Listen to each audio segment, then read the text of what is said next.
Hey guys, Ash here. I wanted to do something a little different for today's video. I wanted to go through my favorite game in each of my collections. So, in case you are not aware, for some reason, I collect video games, and I started thinking about what my favorite game was in each of my libraries. So each console that I have. And I grabbed. This isn't every console that I collect for. These are just my biggest collections, right? Not really, anyways. Genesis isn't that big, but I'm going to talk a little bit about each game for what I know. Some of these I have not played. When you own over 1,000 video games, it's kind of like, you want to play a game, and it's like, all right, well, what game am I playing? And then you don't choose every single one. Can't play them all, right? But I guess we'll get started right on top, and this is the Super Famicom. And I have not a sizable Famicom collection, Super Famicom collection, but this is Ball Bullet Gun, survival game simulator. The reason I put this in the lot was the reason I put this in the video is this has gone up in value like a lot, so I should probably stop tapping on it. But no, this is an expensive game now, and I don't know why I'm not too well versed in the Super Famicom. For those of you that don't know, the Super Famicom is the Super Nintendo in Japan, and I'm so sorry for all the noise outside. But Ball Bullet Gun.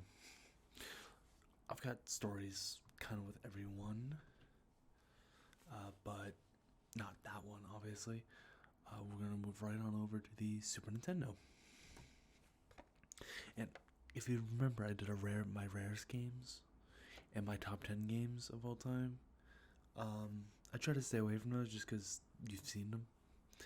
And I also try to stay away from games that I grew up with, because that would obviously be one of my favorite games. Would be something I grew up with. There's a couple in here that I played when I was a kid, but really loved them growing up. I kind of stayed away from those. Anyways, ActRaiser 2 for the Super Nintendo. I do not have ActRaiser 1, but I've got ActRaiser 2. And the reason I have ActRaiser 2 is I found this at a thrift store for $15. And you can see, I don't know if this barcode says any, I don't want to dox myself, but that $22, I talked them down to $15.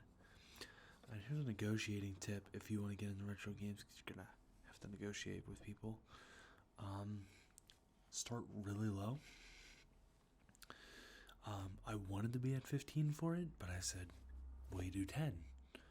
And he said, how about 15? I said, okay. So that's a fun negotiating tip for you. Always start low and then work from there. Anyways, moving on right on over to the NES. This is Mega Man 6. Mega Man 6 is a later NES game. That was the last Mega Man game on the NES. 1 through 6. I have 2, 3, and 6. So I'm missing 1, 4, and 5, which of course are the most expensive ones. But Mega Man 6 is getting up there. Mega Man 6 isn't really, 6 isn't that cheap anymore.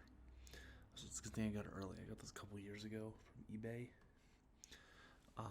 There's no good stores in my area for retro games, so I have to do all my shopping on eBay, unfortunately. Anyways, Mega Man 6, I did not play Mega Man 6. I played ActRaiser 2, didn't play Ball Bullet Gun. I did not play Mega Man 6. I'll get around to it. Alright, now this is going to be an awesome game, and you might be a little surprised. So when I was looking at the DS shelf,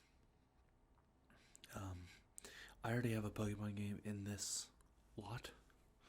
I keep saying lot. In this video, I've already got a Pokemon game coming up.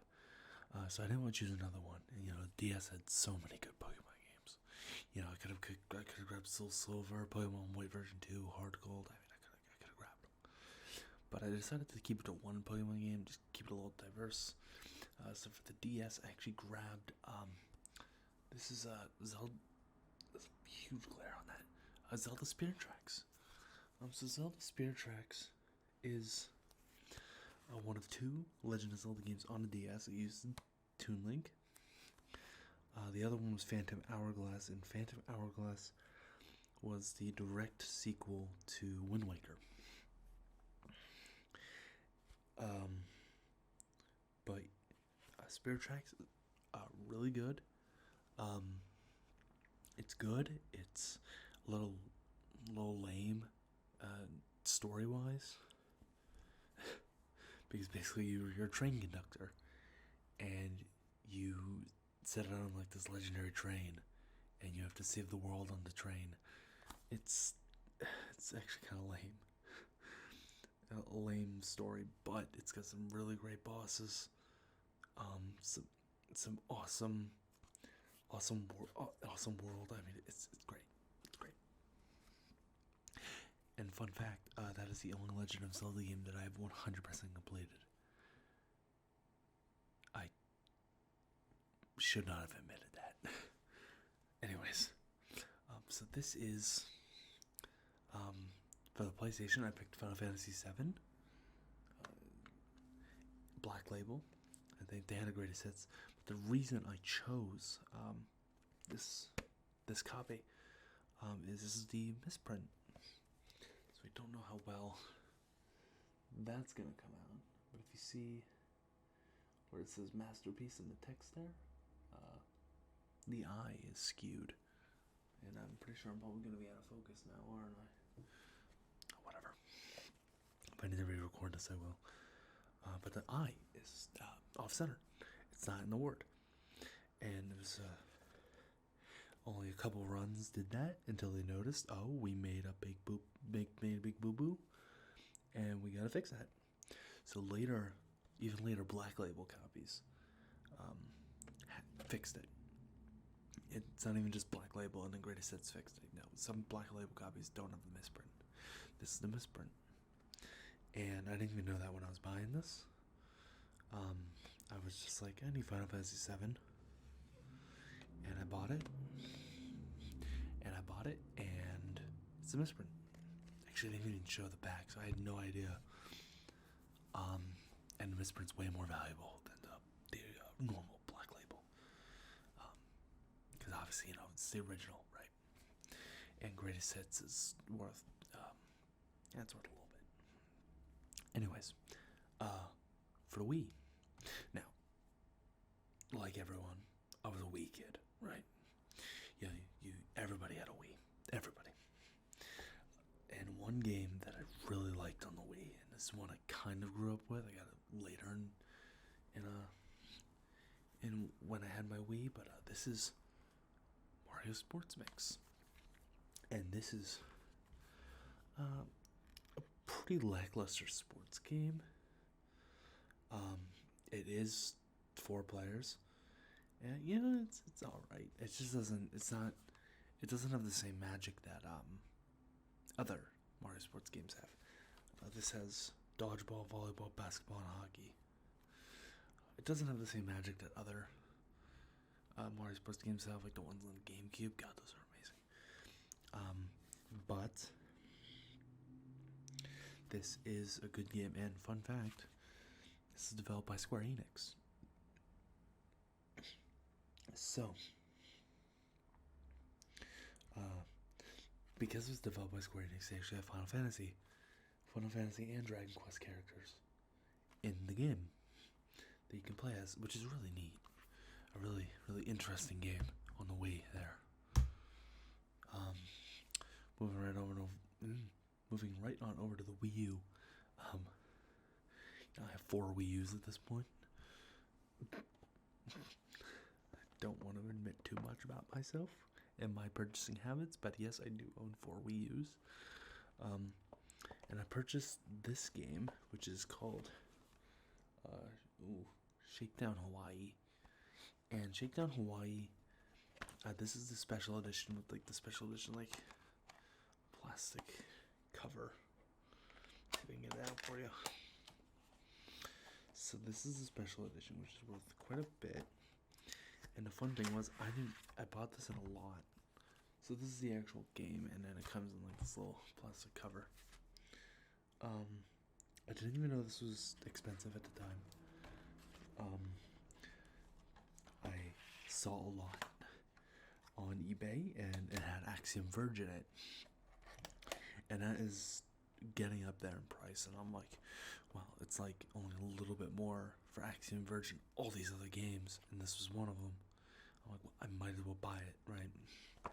I think the actual lot cost me like $200, but it had Axiom Verge, and if this was in it too, and I didn't realize this was expensive at the time, I'm like, let's see what all these other games are worth, right? I think Kirby and Rainbow Curse was in there, and that's getting up there, but Shakedown Hawaii, I mean, it's like $80, around that, anyways. I don't know the going rate right now. I know when I looked it up, it was around 80 or so for the special edition. Okay, next game, one of my few Genesis games. Unfortunately, I don't have many Genesis games, but this is Mortal Kombat. No manual. This is Mortal Kombat, and the reason I included this is because it's got a fascinating history. You know,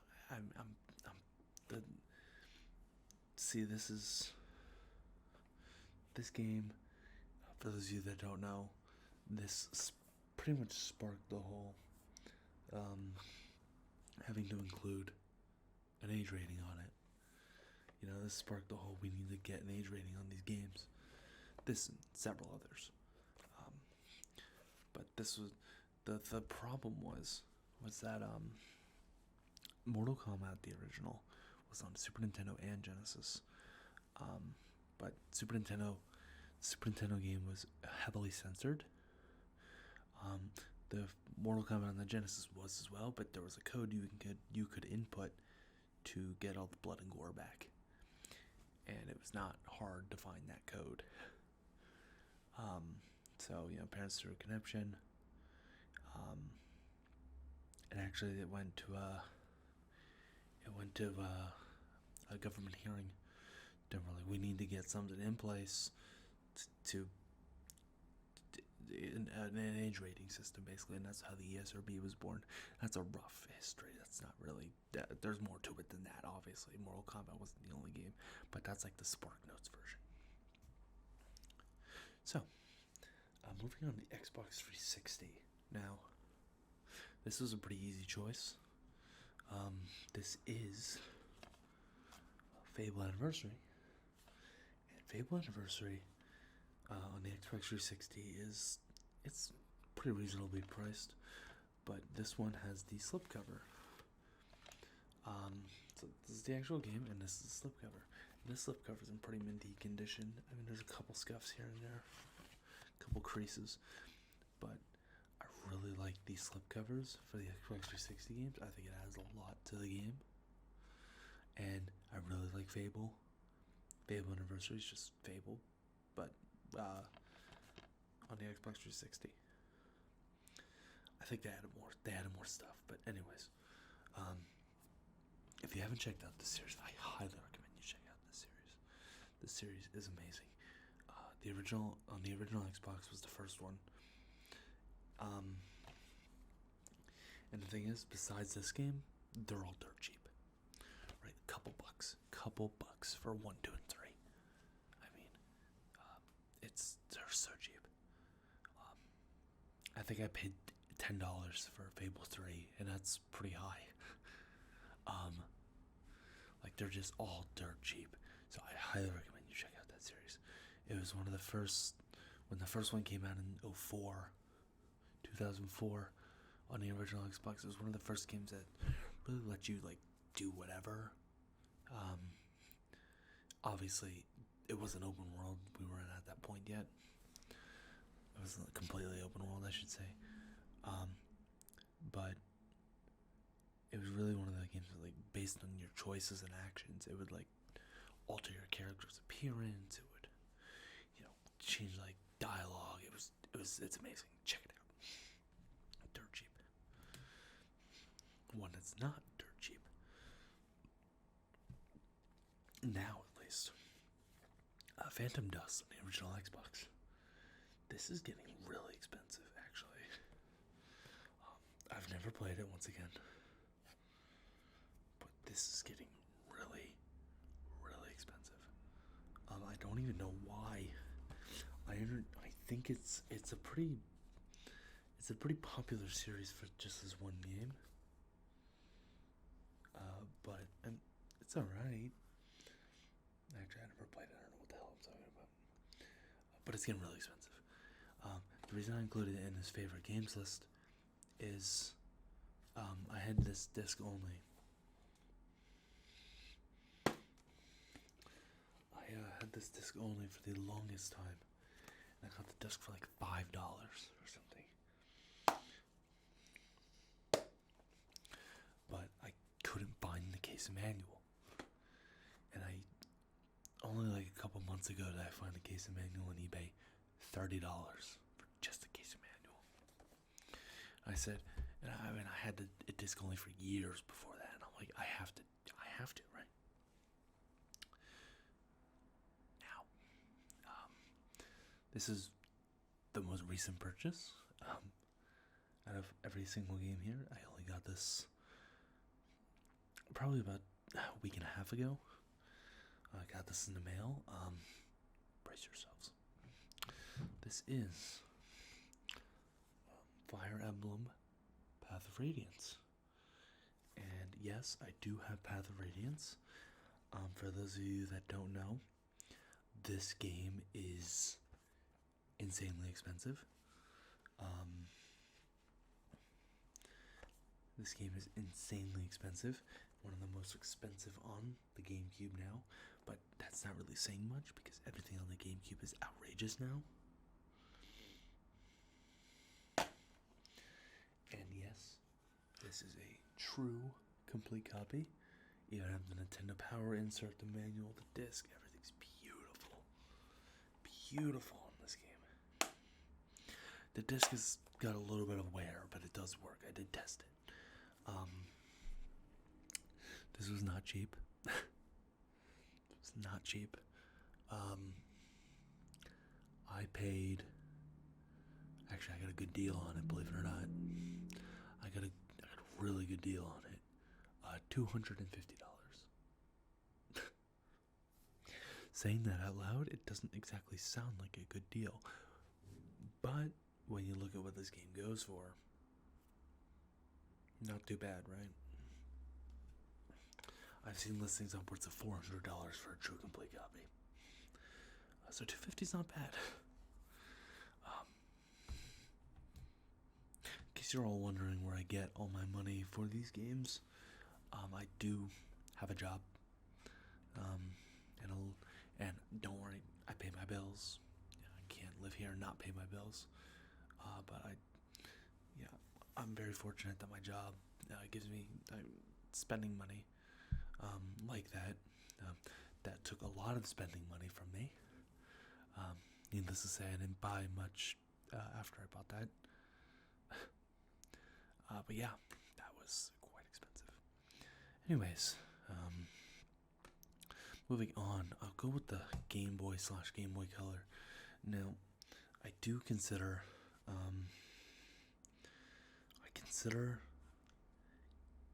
Game Boy. I consider Game Boy and Game Boy Color to be separate systems. There's just too many exclusive games on the Color to not consider it, right? A lot of people consider them just the same thing, pretty much. Which there are a lot of Game Boy Color games that work on Game Boy, but Pokemon Crystal is not one of them. This is getting really expensive. I did not pay. I paid a little bit for it, but I got it in a trade basically with a bunch of other Pokemon games. So I traded, got Crystal. Only thing about this copy is the battery's dead. Doesn't save the game. I gotta replace the battery in it, but I'll get there one day. And for Game Boy Advance. This is Mario & Luigi Superstar Saga. If you watched my top 10 games of all time, you would have seen Bowser's Inside Story on there. That's my first Mario game I ever played, which is an odd choice, but Superstar Saga was the first Mario & Luigi game. It's really good. It's really good. It's a really good, fleshed out game. And with every entry in the series, they just improved it. Not so much on ones on the 3DS, but what are you gonna do, right? The 3DS ones had some cool ideas. I just think they were executed poorly. And this for the Atari 2600, Demon Attack. Now there's several variations of there are several variants of Demon Attack. This is the one that's without the picture. There's one with a picture, and there's one. The other one I have is like a blue label. And the reason I really like this game is this is me and my dad's favorite Atari game. My dad grew up with Atari. And I know what you're thinking, Ash. Nobody collects for Atari anymore, and I get that. It's not as popular as it was when, people back then collected for it. Not a lot of people collect for Atari anymore. That's why most of it's dirt cheap. But that's a good reason to collect it. It's dirt cheap. So I still collect for Atari because I feel like it's keeping it alive. And one day nobody's gonna collect for it, right? And they're all gonna end up in a landfill. The last game I want to show you is just a box, but I've got the game out in the other room. Perfect Dark on Nintendo 64. Another one I haven't played, but I included this in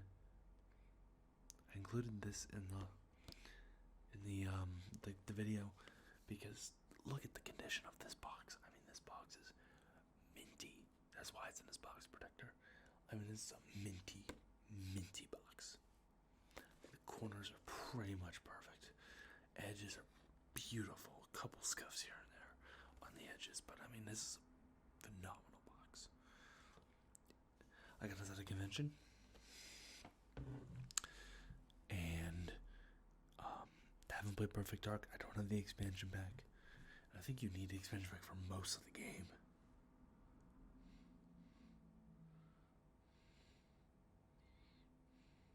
Yeah, you need expansion pack for most of the game. I don't have that. But that is the video, guys. And I'm really sorry for those awful noises outside. My God, shut up. But thank you all for watching.